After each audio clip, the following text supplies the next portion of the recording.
Yep.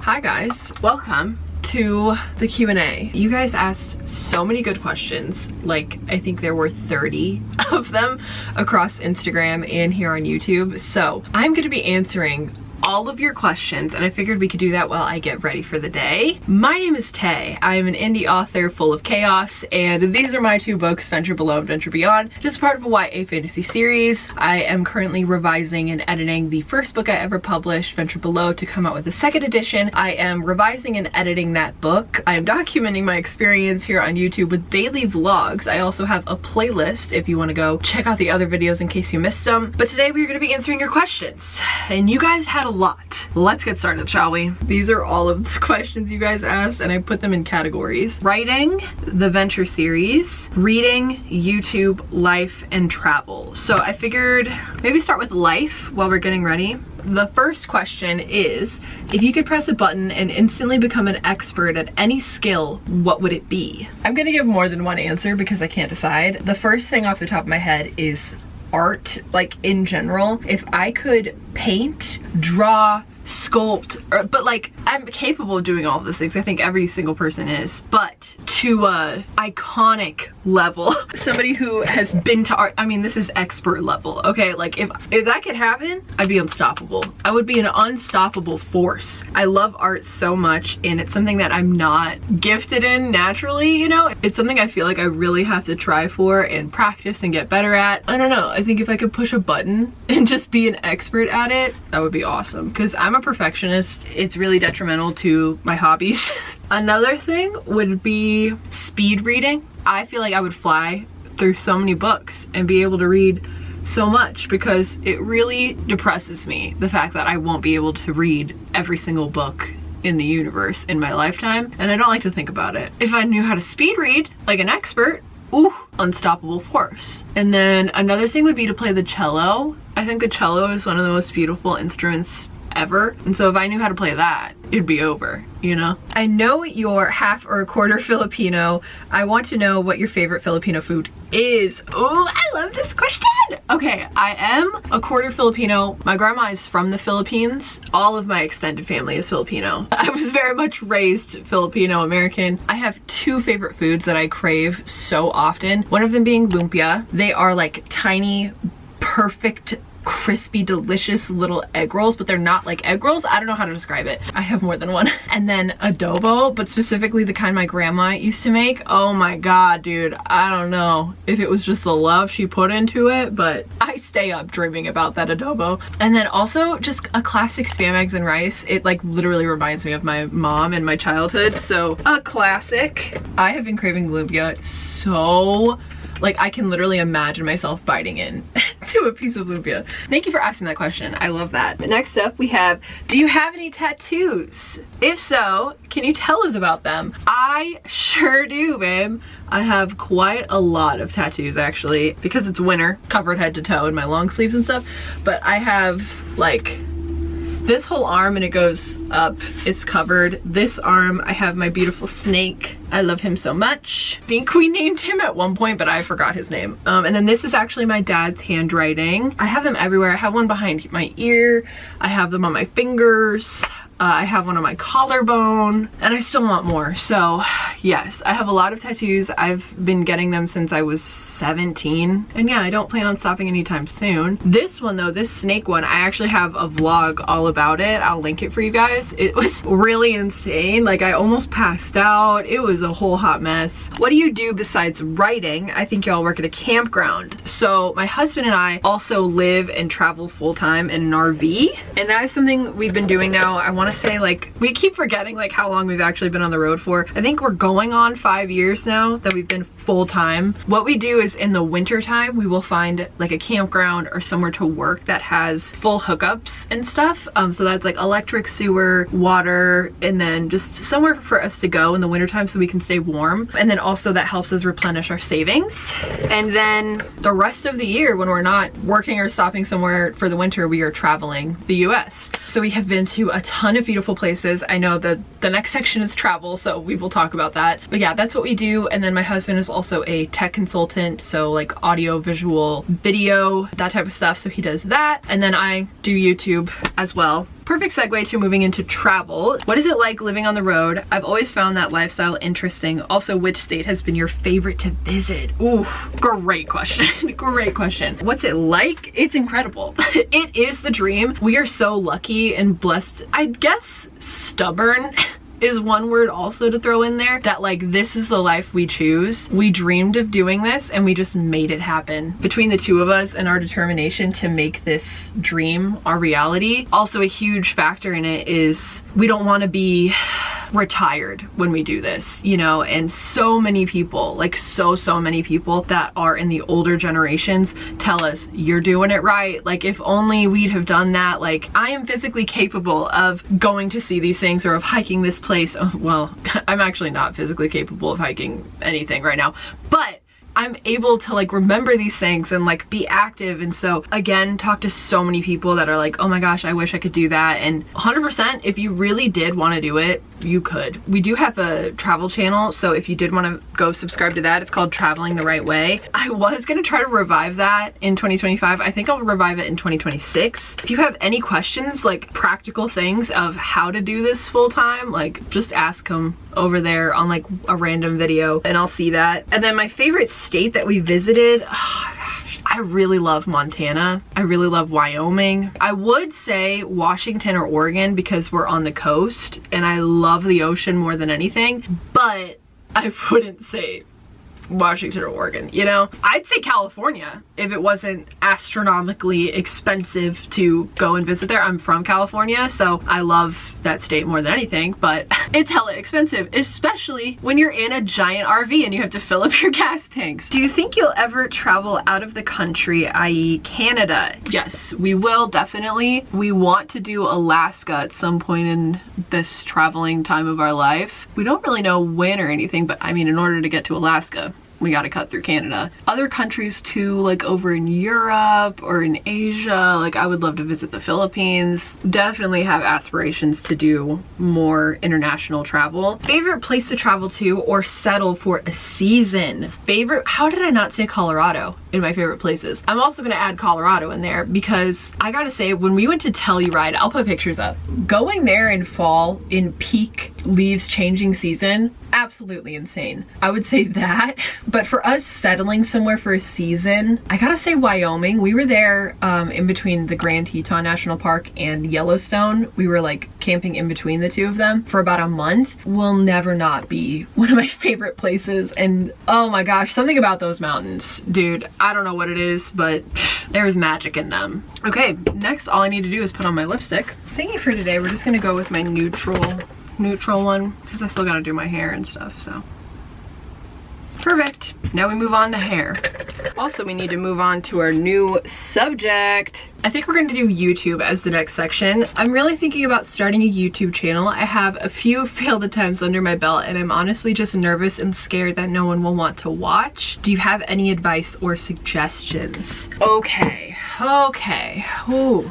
I have a lot of things that I want to say, so I'm just gonna start saying them. I have very similar advice when it comes to even writing and publishing. If you are thinking about the outcome or the audience before doing something that you want to be a passion or a hobby or something like YouTube or writing, then more often than not you'll be disappointed. And I'm speaking from experience where if I'm thinking about how many views a video is gonna get, or if I'm thinking about if my book is gonna sell X amount of copies, I will more often than not be disappointed. That is because our expectations can get in the way of our joy. My advice is if you want to make a YouTube channel because you want to document your life, you would like to document your experience or your journey with writing, depending on whatever channel it is you're trying to make, I think it has to come from a place that isn't bound by the result. It is bound by the joy that it gives you while you are doing it. So if every time you're filming a video, every time you're editing a video and you're thinking like, this is such a grueling experience and I'm just thinking about the payoff,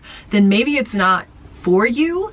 And again, speaking 100% from experience of other passions I've had that I've felt that way about, because it's not sustainable. The root of the reason you want to have a YouTube channel specifically must be that it is a creative outlet for you, or a creative something that makes you better. Like, making a YouTube video is not a product. you know, and again, I'm not coming at you. I'm not coming at anybody who wants to start a channel and feels like they're not seeing the results that they want. I have been on YouTube for years now, and so I have slowly been growing and gaining the audience that I have, and 100% it is all because of consistency. I have not like had a video go viral or anything like that. Like, it's been very slow going, and even now, like even still, I get very, very, very discouraged if my views are low. But that's why I rely so heavily on your guys' comments and the engagement that you share. I read every single comment. I know I may not reply to every single one of them, but I heart them to show like, hey, I read this,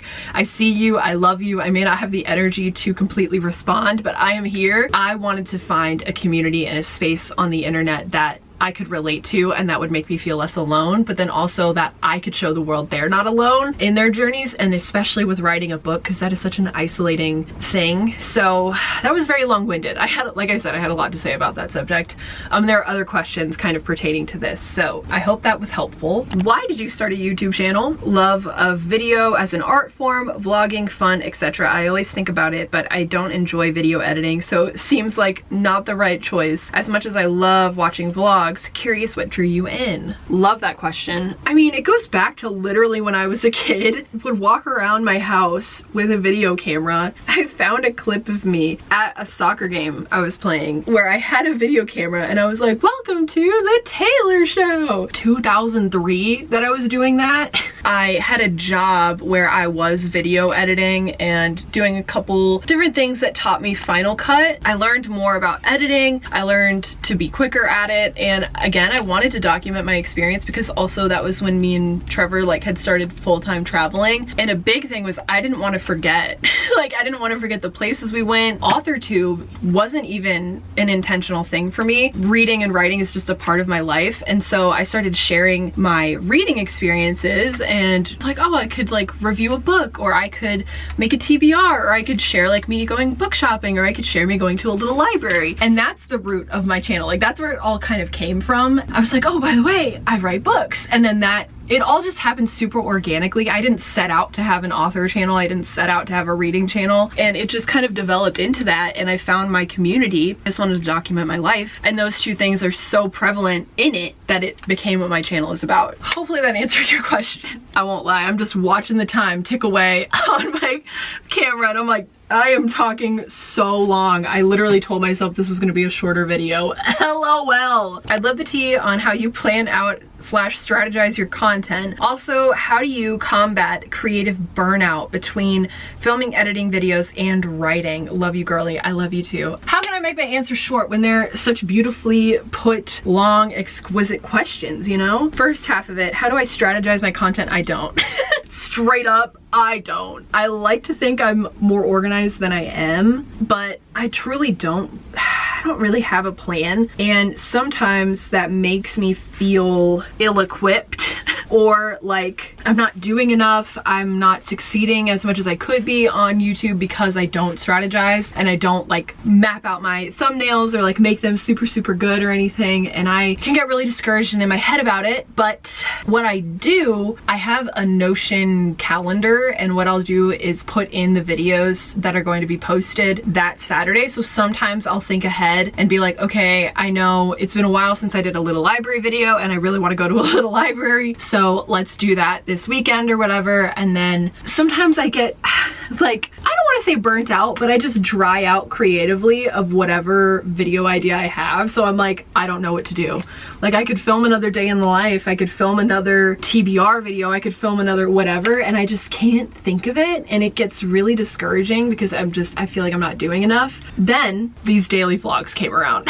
Completely changed the way that I view my content. I was so grateful that I decided to dive into doing these videos. I think it's changed the way that I make my content and the way I even think about it and my relationship to it, where now I kind of am thinking ahead of what I want each video to kind of be themed around. So in my Notion, I guess I'll put it on the screen. This is what it looks like. I just use different colors as like the icon. You can like choose like a circle, and I just have a different color for each one. So green is like a big concept Saturday video, purple is the daily vlogs, and then blue are any live streams that I'm a part of. And then in the past, I have had it be where if it's a video I need to film ahead of time, I will schedule that as well, but put a red circle. And that really keeps me on track to just know what is coming, when I need to film a certain video, just to stay on track so that I don't screw myself over the future where I'm like rushing to get a video done by Saturday and stuff. But yeah, I don't really have a strategy. I used to,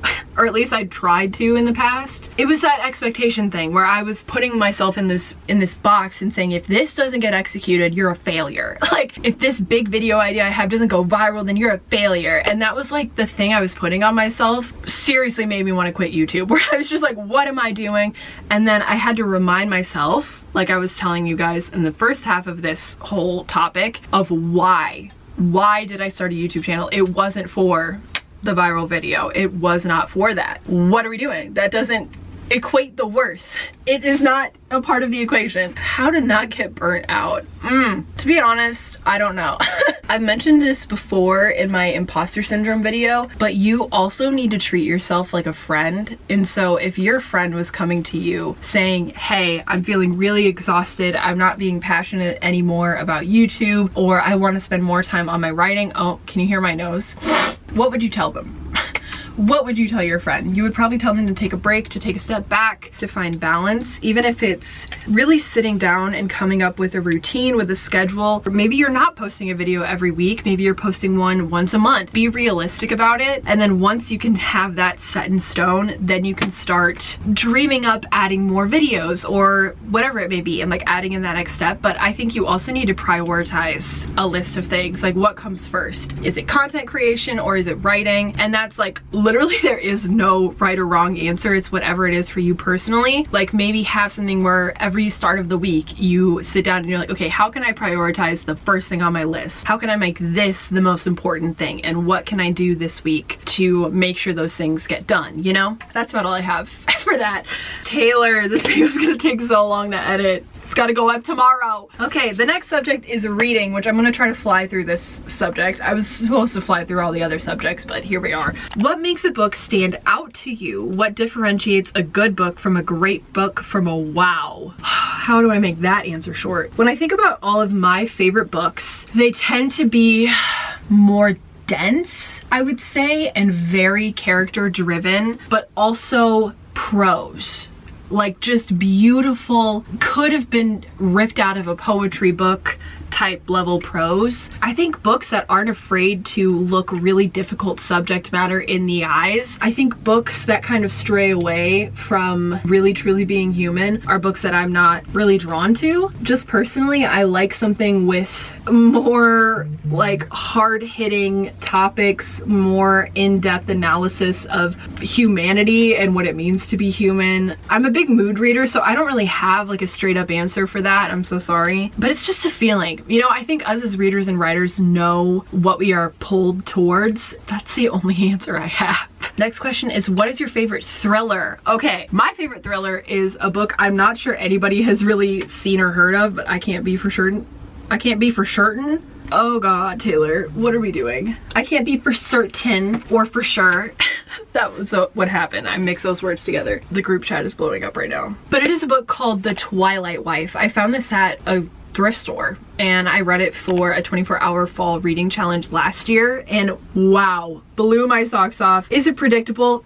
Maybe, sure, but I loved it, okay? It was really fun, kept me on my toes. It had like an element of marine biology, which, like I've already mentioned, I love the ocean, so I was having a rootin' tootin' good time. It takes place on a little island in Washington. The vibes are dark and gloomy. It's raining the whole time. There is kind of an amnesia trope, but like it's not ridiculous, okay? It's like a thriller vibe, okay? Anyway, moving on. That didn't need to be that long, Taylor. Okay, I live in Washington. I have been looking for new towns for Little Free Library hunting. Suggestions, please. Okay, biggest suggestion to anybody wanting to find some little libraries is to download the Little Library app. It is not a sponsor, not affiliate, nothing like the sort, but it is a free app to download, and it basically shows you every registered little library in the whole country. I don't know if it's international or not, but that is the best possible way. And you can literally like click on the little pins and it'll show you a photo of the little library, and so you can kind of see what the vibe is. You can search in other areas too. It doesn't have to just be where you're located. That's how we know if we're going somewhere in a different state or something. I will usually pull up my little library app and like see what's going on in there, and you can see even like the photos and kind of the history behind the little library. Like some of them are in, you know, memorial for somebody that they love, or some are like a birthday gift or an anniversary gift. Some I've seen are for like teachers or librarians who retire, which is really cool. I recommend doing that. I don't really have like, I've been honestly trying to think of areas in Washington to recommend you. The only one I really have is Olympia in Washington. That's where me and Kayla went a lot when we were living in Washington before. I recommend that. But yeah, I hope that was helpful. We're gonna switch categories to, I didn't really know where to put this question, so I put it under like author, but there's only one question really pertaining to this. What was the hardest thing you faced as a beginning indie author? It's a toss-up between imposter syndrome and the fear of being seen. And I guess being perceived or misunderstood all kind of goes hand in hand. I had a really difficult time, and I've kind of talked about this in the past, for my book series to have that far of reach. I just thought it would be for my friends and family, and then it started to expand once I started talking about it here on YouTube. I wasn't prepared enough, I think, for critical analysis of my book, which is completely valid. I do feel like people's opinions of my book is completely valid, and I never once have been like, how dare they? But I have felt a defensiveness because it's like, it's your baby, you know? Like anytime somebody doesn't agree with something you've blood, sweat, and tears over for years, you're gonna have that sense of that. But my logical, obvious like brain is like, girl, it's fine that they have this opinion, and it may not be the best one of your book. Like, I don't love every single book, so it would be asinine to assume everyone's gonna love my book. I logically get that, but it still hurts. Like, you know what I mean? Like, it still hurts a little bit. But again, I never, ever, ever hold somebody like in negative view if they don't enjoy my book. It is all so personalized to who the person is, and like there's books that I love that Natalie Jane Shields freaking hates, and then there's books she likes that she knows I will never read. Does that make us bad people? No, it just makes us human. That was something I wasn't prepared for though at the time, like when I first began putting out my books and stuff. Well, I'm done getting ready, so I say we move locations to my desk and we can talk about writing in the Venture series. If you were waiting for this subject the whole time, thank you for sticking around. Let's go talk about writing. I think we'll talk about the Venture series first, and then we'll move into the writing topic. Ooh, and I have my books right here. So as we talk about them, I can show you them. How did you come up with the Venture series? Anything in particular that inspired you? How did I come up with the Venture series? This is book one, the first edition, Venture Below. I came up with the series in a time in my life where I really needed a heroine. I needed to see a girl in a very difficult position overcoming insane obstacles. You may have read Venture Below and are like, where?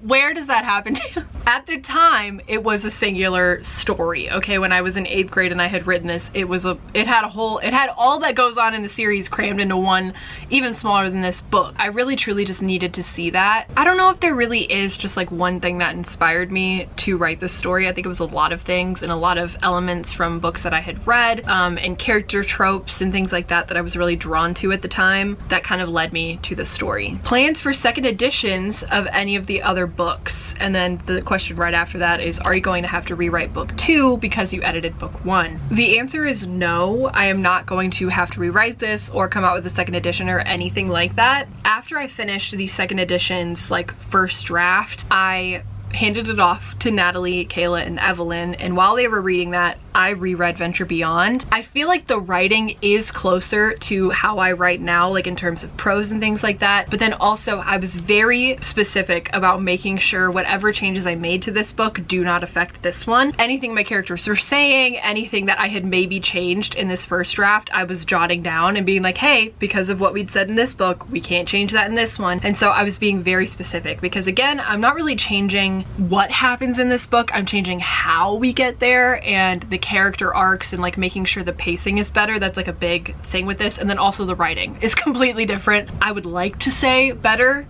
than this one.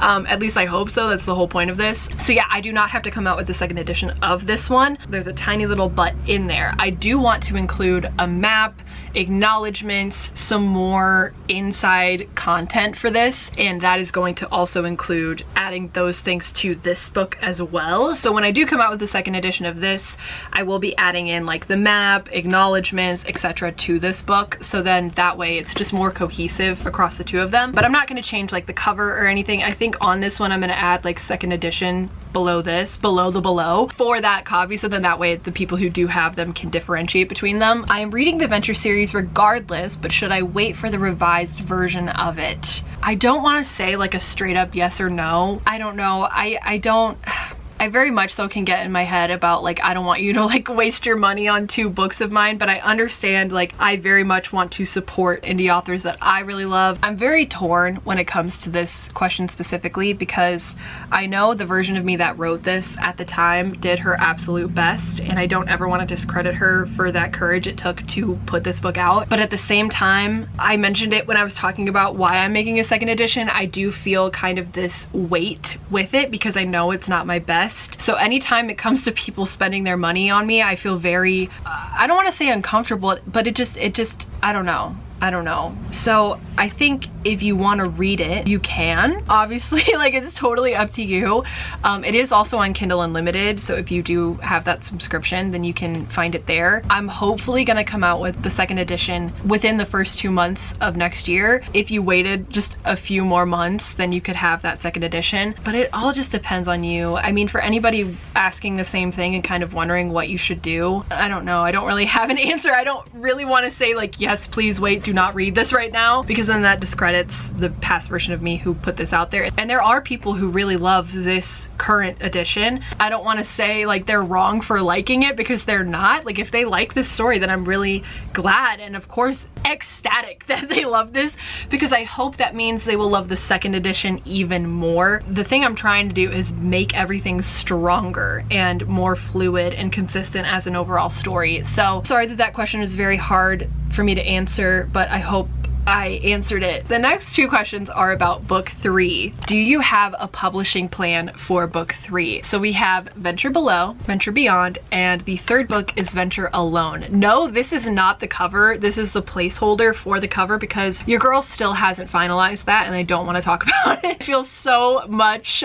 pressure for that 3rd book cover, and I do have a publishing plan for book 3. If you're wondering where it is at in terms of the process, it is in draft 3. I have already written the story once, I have rewritten it, and now I'm probably going to rewrite it again. It hasn't had any other eyes on it yet, so I haven't had an alpha reader or a beta reader yet, because I know it is not what I want it to be yet. So I'm not going to have somebody spend their limited time reading something that I know isn't what I want it to be. I'm thinking after this 3rd draft is completed, I don't even want to say how far I am into it. I will be sending it off to beta readers, and so then they will tell me how they feel about the 3rd book, etc, etc, and then I will be making my developmental changes based off of that feedback, and then also my own going through it and kind of seeing what I need to change. And then after that I'll have to do another revision, kind of like how I just did for Venture Below 2nd edition, what we've been doing all month. Once that is done, I'll probably do another read through, and then I will send it back out for people to beta read and get me their feedback. If it's solid, that's really what's going to determine the date for publication. But I will say I am determined to publish it at the end of spring, beginning of summer. That is my timeline for book 3, if everything goes to plan. That is insane, because then I will be publishing 2 books technically, including the 2nd edition, in the beginning half of 2026. The next question was, do you think after you publish the 3rd venture book you will take a hiatus or move on to your next project right away? Love the vlogs. Oh, I love you. I'm not gonna take a break. I currently am itching to move on to the next thing, which I don't even know what it's gonna be yet, but I know I'm not gonna take a hiatus. If anything, I will be more determined to try to publish something else in 2026, which is insane of me, but that's how I'm feeling right now. November 20th, 2025, Taylor, is like, we could publish something next fall, we could publish something next winter. Who says we can't? What if we did? That's my insane ass. The next question is, after the Venture series, what project is calling you to be written / prioritized? The Sun and the Moon. The Sun and the Moon is a fantasy project that I am itching to get towards. There's so many projects I have now. It's gotta be over 20 story ideas that I have. I am gonna be filming a video where I go through every single story idea that I have, so that'll be fun. Make sure to turn on notifications so that you can see when that video goes live. But The Sun and the Moon is one of those. I also have a banshee story, like a horror, dark, gritty story, a couple retelling ideas. The Sun and the Moon, I have one about dragons, but it's gonna have big heavy themes of colonization. Oh my gosh, I have one. It'll probably be this story, the way I'm talking about it right now. It's kind of like a multiverse, doomed lovers, soulmates type of a book, and the characters are inspired by Sam and Dean Winchester from Supernatural, and they are enemies in this story. Oh my god, I can't talk about it. I have a title for it, I have a playlist, I have character archetypes, I have some of the world building, I have a Pinterest board, I already have a mood board. Sometimes I hyperfixate on my new story ideas, and I don't think that's a problem. So I don't know what is to come, and I'm excited because that's gonna be all vlogged, and I'm gonna be here documenting that experience with you, and we're gonna be coming up with new story ideas and figuring out what I need to work on next. I am so amped for summer 2026 because I know I'm probably gonna be spending that whole summer dreaming up, writing, beginning the process for whatever my next project is. I will say it will be a standalone. Whatever I do next will not be a series right off the bat because this series has taken so much from me in both good ways and bad ways. Moving on. Dear God, Taylor, we have 10 more questions about writing. Let's dive into them. We're so close to being done, you guys. Grab a drink, rehydrate. I am gonna try to answer these a little bit quicker, as she said about the other ones.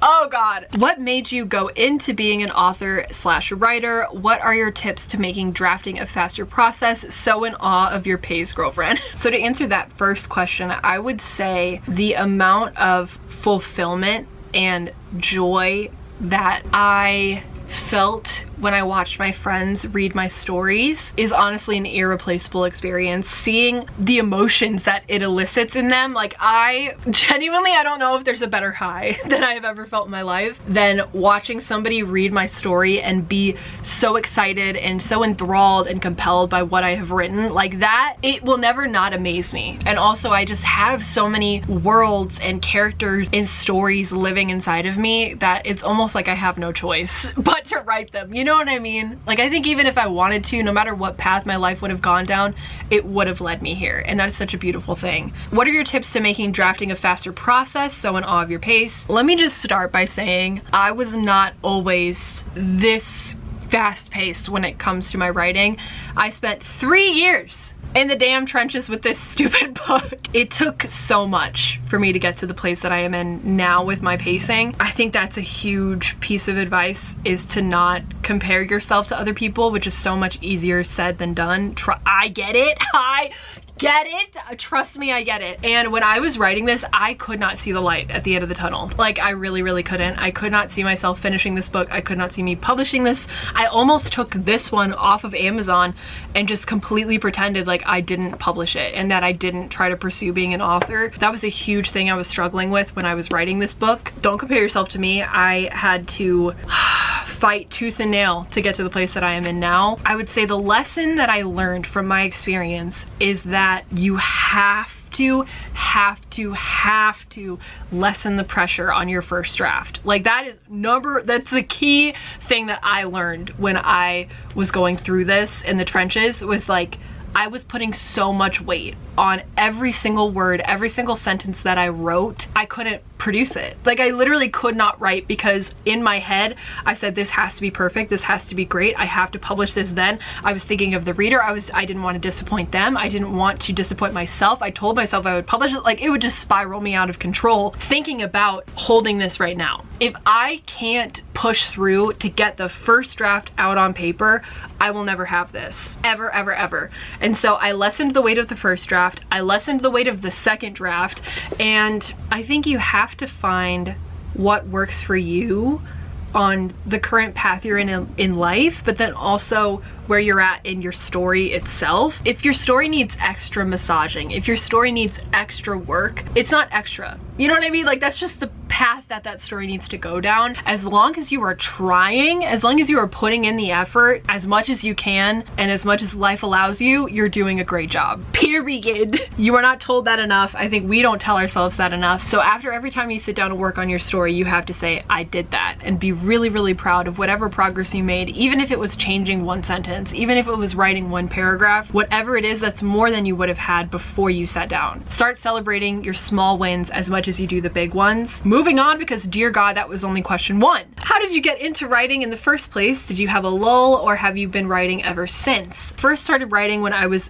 8 years old. I wrote my first story on the family computer. I mean, I think I was always telling stories. I don't know if I was like on the computer typing them up or like just playing like a child, you know? And then when I hit middle school is when I wrote the first iteration of Venture Below. When I hit high school, I was still writing the whole time. I had like a Google Doc, like a bunch of different stories that I would send to my friends, and I would update them chapter by chapter. It was kind of like I had my own fanfic, but just with my group of friends. And so I wasn't posting on AO3 or on Wattpad. I was posting in my Google Doc to my friends. That's what was happening. And then I did take a break from writing in a time in my life for a few years there where I was mainly writing poetry. I was still writing. I did some short story stuff, but I was not writing like full expansive novels like I am now, but I was always writing. And then in my early to mid 20s was when I reignited this passion and I wrote the Venture series. Next question is, how do you keep the motivation high with finishing writing a book? Does your motivation ebb and flow and you write it out, or do you need to take a step back to look at the bigger picture of the novel? Ooh. First of all, the motivation does not always remain high. It certainly does not. It ebbs and flows. Definitely from day to day. Sometimes in the matter of that day, I will feel really motivated at one point and then I will want to torch the entire project in another. I think that's just natural. I do sometimes need to take a step back and look at the big picture. Natalie can attest to this. If I am drafting, it's always when I'm drafting. Dear God, it's always when I'm drafting. And I hit a point where I have a long period of time where I've stepped away from the novel, or I'm feeling that discouraged. I don't know what's wrong. I don't want to write, blah, blah, blah, blah. It is because something back here that I had written is not correct. In the case of like, I didn't write the character right. It's the wrong plot point. It is the wrong direction with the story. Always, I have found that to be true. You can ask Natalie. I think it's happened 3 or 4 times now where I will be like, I just don't want to write, blah, blah, blah, blah. And she's like, okay, well, what did you just write? And then we'll talk about it and I'll be like, oh, I totally miswrote this character. And she'll be like, okay then, why don't you go back and fix it? And every single time when I fix it, I fly. Like I literally pick up from that point and I just like can never stop until I hit like another roadblock. And so then that's when I know, okay, let me go back. And that's just personally for me what I had noticed. So I do like to take a step back from the story and kind of see where I went wrong. A huge way to stay motivated is to have a writing community. If not for my friends, I would not be where I am right now in my author career. Like I would so not, like it literally makes me emotional to think about, oh my God, don't cry. No, I'm gonna cry because like where I was at, like I don't think I have really talked about how deep of a hopeless pit I was in when I was writing this story and how isolated I felt when I was doing that. How much I needed the author community that I have right now. That is so much motivation. I mean, even just during this month of doing these daily vlogs, they are texting me every day like, hey, we're gonna hop on a call. Like, hey, I have time to write today. Hey, I have this to do. What's going on? Like, who's writing with me? And then every day I am on a FaceTime call with one of my friends and we are writing together and sitting down and both doing it. And with the whole motivation ebbing and flowing, one of us could be really motivated in one moment and try to motivate the other, while the other person is like in a deep, I don't want to do this. But then we put that healthy pressure on our friend and are like, hey, I believe in you. Let's just write for 15 minutes. And more often than not, they end up cranking out like a whole chapter, or they get through their goal way faster than they thought they would have. And it's just such a beautiful thing to see that when one of us is down, I will say all of us have that day where we're like, I don't want to write. I don't want to do this. Like, please somebody motivate me. And then we all come together and are like, okay, let's do it. It's just such a beautiful thing. And that ties into the next question, which is, what advice would you give to someone trying to build a community community of writer friends, both in person and digitally? That's a great question. The only advice I could really give you is to be active here in this community. It can be really, really, really, really, really scary, and it is really scary to put yourself out there and be open to friendships like that, because there's always the possibility to being burned, like in any circumstance, literally in any area of life. When it comes to interacting with other human beings, there is always that risk. I have never felt so much love and compassion and kindness and generosity, there I go again, I'm wanting to cry, from a community in my life, and I am forever grateful for all of my friends, and like the fact that I did put myself out there, because I was so burned by community and I didn't want to make friends and I was isolated, and that was when I was in the rut with this, was when I had nobody. The moment I put myself out there, which was a year ago, which is so crazy, is when everything fell into place, you know. And I'm just so proud of the fact that I did comment so much on my other friends' YouTube channels, and I got in their DMs and was like, hey, like, just trying to be encouraging. And really, you have to give what it is you wish to receive, you know, especially in a relationship, in a friendship. And so people always say like I'm the best cheerleader, and that's because I know what it's like to not be woo, we're really getting into it, guys. I know what it's like to not feel that support, and I never ever want anybody in my circle to feel that way. And so, oh my god, oh my god, why am I crying so much? So that's why I'm always aiming to be, from a genuine place, encouraging and motivating and inspiring my friends, because I know what it's like to feel so isolated and alone, and like you're just shouting into the void and nobody hears you. I know what that's like. And so if there is a part of you that really has this FOMO or finds it discouraging, like you're never gonna find community, I say you just have to reach out. You have to reach out. If I hadn't commented on Natalie's video, and if she hadn't commented on mine, and we hadn't met up for coffee, and she hadn't invited me into the writing retreat, and I hadn't gone and met my friends, and if like, it's just such a beautiful thing, you know. And is it gonna happen the exact way it happened for me? Probably not. That was my experience. But the only way something like that can happen is if you put yourself out there. Don't really have any advice for in-person writing groups, because again, I'm on the road all the time, so there isn't like a meetup that I found. But for example, the library here, I did see on their calendar that they have, I think, a bi-weekly creative writing group. And so that's so cool. I say look into your local community meetups. Maybe even local coffee shops will have a meetup. I know somewhere we were at in New Mexico, in the middle of nowhere, this coffee shop had writing meetups. I think that's one way to find like in-person writing friends. And then online, just comment, be genuine, be kind and understanding, and also know that like it takes time to cultivate that friendship. Like I was watching Natalie's videos for like a year and a half, and she was also watching mine for a long time before anything came from that. Just know it's gonna take time, and that you're not alone. Like even if we have never spoken like in DMs or in the comment section, like you are not alone. I am here for you. I am cheering you on. I am believing in you, and I know that we're all in it together in our own little like stories, in our own little paths. We are all together, and that things that are so beautiful and important take time to grow and flourish. Moving the frick on, Taylor, my god. How am I only on question 5 of this subject? Okay, have you thought about co-writing a book with another author, like writing a book together with someone else? This one I will answer very quickly,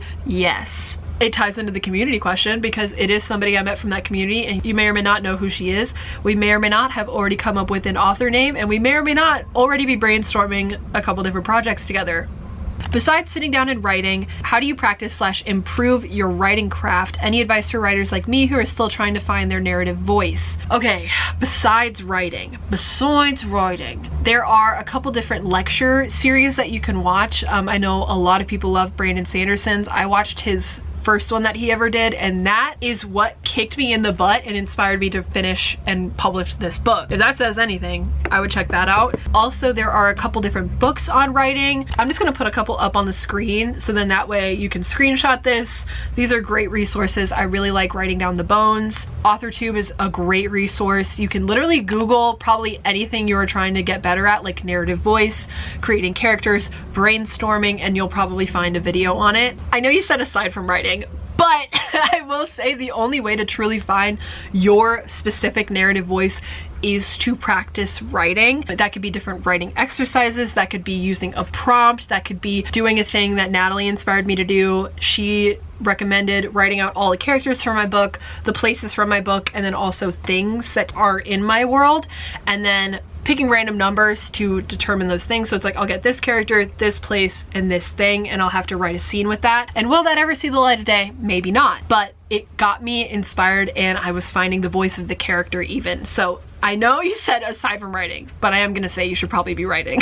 My camera battery is dead, and I think the other one is still charging. So for real, I'm gonna try to go fast because I don't know how much time we have. Have you found that your connection to nature or travel has influenced your writing in any surprising way? I thought when we first hit the road that I would be like so inspired and motivated to write, and that wasn't what happened. Like, even though I was in these beautiful places, I was still not finding the flow, especially with this book. That was when I had started writing it, was when we hit the road and we were going to these beautiful places. I mean, most of the Venture series does take place in very similar setting as to where we are when we're traveling. So like, I'll be seeing mountains and there's Trevor, forest, and by lakes and stuff like that. So that is really nice to try and nail down like the overall way that I feel in that setting, and like the senses and what it, you know, is activating, like how it smells, what I'm seeing, what I'm hearing, like those type of things really peak for that. Is there a book that you absolutely love but would want to rewrite / edit if given the chance? An example for me, it's Mockingjay. I love the Hunger Games to death, but damn,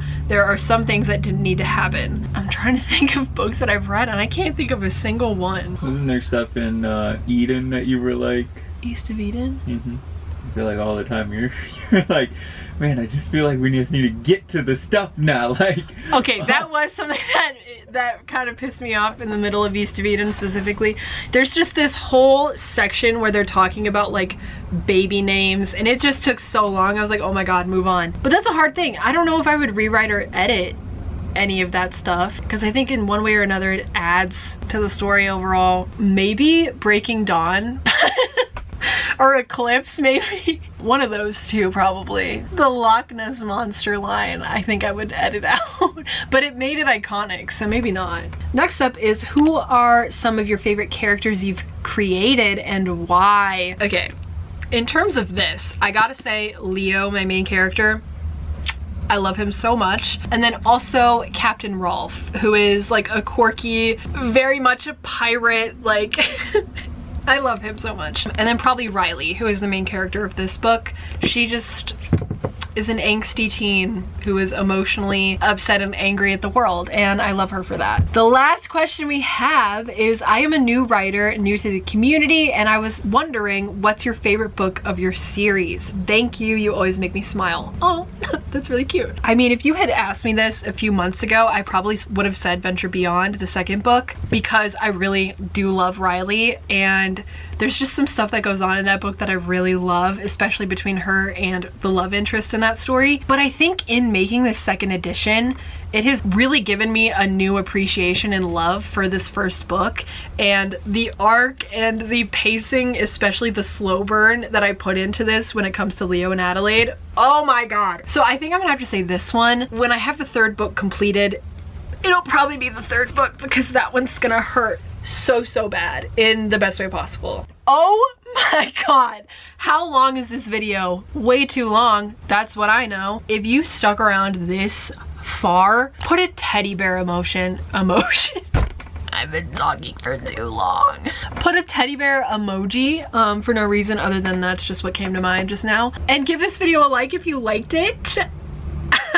Make sure to subscribe and turn on post notifications so you get notified every single time that I post a new video or I go live.